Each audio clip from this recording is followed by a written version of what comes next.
Journalism is dead. And it didn't just die. It's been dead for some time now, people. That's just the reality. And great example of this yesterday. ABC News reporter Matt Gutman. Oh, yes. Yes, the text between Tyler Robinson and his furry transitioning lover part, whatever, I don't care, was very touching. It was very and it was the duality of the entire thing. Right. Again, unless you've been living under a rock or not really paying much attention, journalism has been dead for a very long time. Matt Gutman is looking for a raise. How is he going to go about getting a raise and making more money? He needs to draw more attention to himself, because that's what journalism has become. It's become, I want to be a journalist. I have to turn myself into a star. I have to have a massive social media presence. I have to be drawing people in. That's how the business works now. It was almost 10 years ago. It was actually pretty funny. It was on John Oliver's program. He did a parody of the movie Spotlight, and they called it Stoplight. And it was with Bobby Cannavale. They did this whole thing making fun of the media and how it is today and how it's about, getting clicks and making sure you're posting enough tweets out there. It wasn't wrong. It wasn't wrong then, and it most certainly isn't wrong now. I mean, they make fun of David Muir from ABC having, clothes clips on the back of his T-shirts to make him look more jacked when he's on TV. I mean, it's been a joke for a long time. Again, I used to make fun, but I was kind of jealous as well.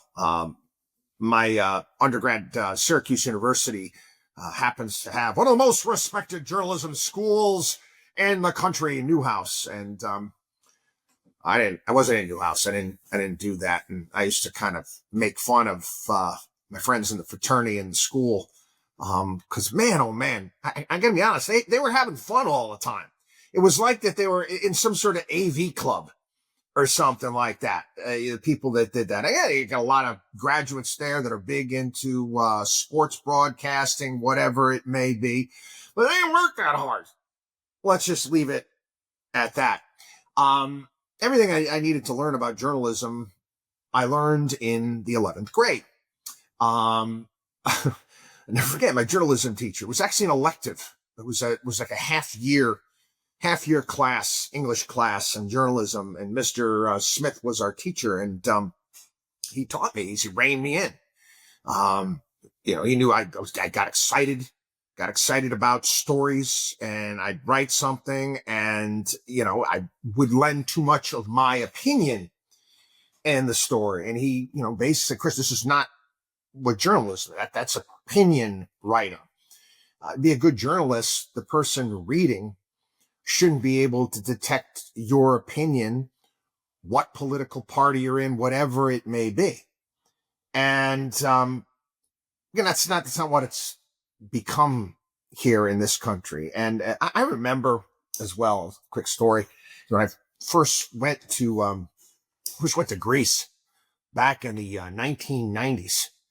And how it was interesting was that various different political parties back then controlled certain stations, and they had their own news programs. I found it bizarre. It's kind of what we have today, don't you think? Fortunately, that's what it's become. Not to mention the complete and utter lack of any sort of intellectual curiosity whatsoever. So you get this Matt Gutman yesterday in his report. How touching. I mean, maybe you want to throw open your mouth. Oh, how touching this text exchange was. I took a look at this thing, and I'm sorry, I called bullshit right away. Okay. I've got 3 kids. And they text me. I'm getting used to it now. I'm learning the language of text. But for a while, I'm like, what? I mean, little acronyms are thrown out there. I can't figure out what they're saying, whatever it may be. Kids don't text in full sentences. They don't. Anyway, you're looking through this thing and you're saying to yourself, no way, no how. Matt Walsh posted this. I was thinking of the same thing.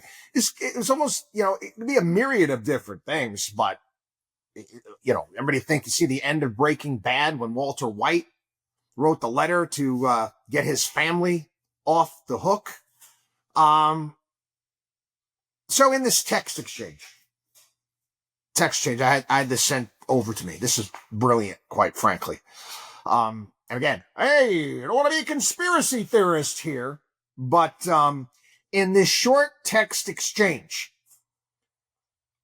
we got to believe the shooter, alleged shooter, makes his confession, confirms the location of the weapon, confirms the type of weapon, confirms it was wrapped in a towel, confirms his motive, exonerates the decoy, George Zinn, admits to bullet engravings, confirms the wardrobe change, confirms how long he's been planning it, discloses the existence and location of a now destroyed pre-written confession note, randomly tells his boyfriend that his dad is die-hard MAGA, as if he wouldn't already know given the nature of their relationship, and is worried about his dad or grandpa being upset if he doesn't come home with the rifle.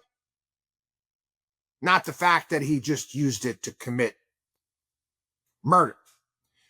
You also have a 22-year-old using phrases like squad car, drop point, swept the area, my vehicle, till I died of old age, my old man.